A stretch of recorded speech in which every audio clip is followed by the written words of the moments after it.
بسم الله الرحمن الرحيم، والصلاة والسلام على أشرف المرسلين سيدنا محمد النبي الأمين ليوم الدين. النهاردة احنا جايبين لكم شوية عملات بالنسبة لتحيا مصر. عملة مصر للطيران.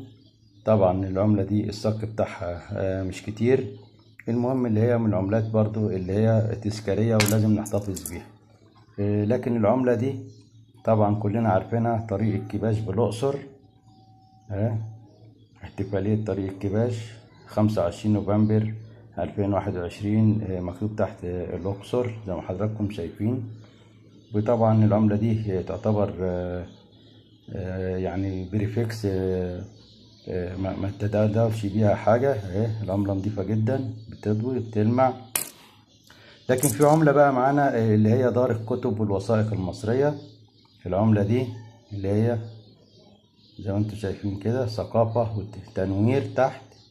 العملة دي صعب جدا ان انت تحصل عليها، ومن العملات القليلة جدا جدا جدا. وطبعا مكتوب تحت اهو 150 عاما على انشاء دار الكتب والوثائق القومية. بالنسبة لو كملت يعني هتبقى زي ديت اللي هي 50 قرش. دار الكتب والوثائق القومية زي ما انتم شايفين. بالنسبة للعملة دي حوالي 4 مليون بس هي والجنيه بتاعها. لكن بعض العملات التانية موجودة ومتوفرة، لكن برضو نقول فيها أخطاء.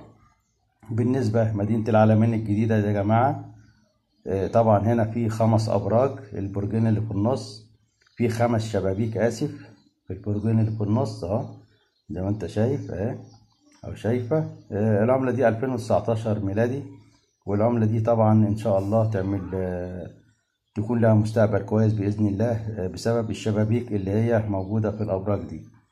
طبعا نوريكم عملة تانية اللي هي طبعا في معانا برضو عملة 2005 اهي، نص جنيه يعني. برضو جه في ايدينا كده صدفة، لكن العملات دي صعب جدا تلاقيها دلوقتي لكن متداول، يعني هو متداول لسه. طبعا الابراج اهيت نجيبها لكم هنا برضو 5 ابراج اهوت، قصدي اسف 5 شبابيك في البرجين اللي في الوسط اهم زي ما حضراتكم شايفين. و2019 بس العملة هنا يعني مش عارف ضايفين عليها حاجات غير العملة الاولانية.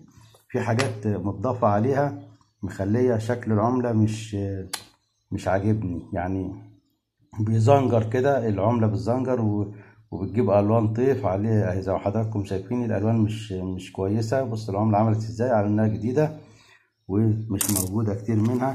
لكن العملة اللي قلت لكم عليها اهيت بتاعت الابراج، يعني دي نحاس اهيت اهي، عملة كده جميلة جدا اهيت، ما فيهاش اي ابراج، ما فيهاش اي الالوان الطيف التاني زي التانية اهي. عملة صريحة كويسة جدا، يا ريت نشيل منها وندور على الاخطاء اللي احنا قلنا عليها بالنسبة للعملة دي. وطبعا معانا هنا طبعا المومياوات، نقل المومياوات الملكية اهي، حضراتكم شايفين اهي، واضح موكب المومياوات الملكية اهي. عملة برضو كويسة اهي، عليها تاريخ من الناحية اللي هي طبعا فيها 50 قرش هي، وكذا 3 4 عملات بس اللي موجود عليهم التواريخ من الجهة ديت. وفي واحدة فيهم حياة كريمة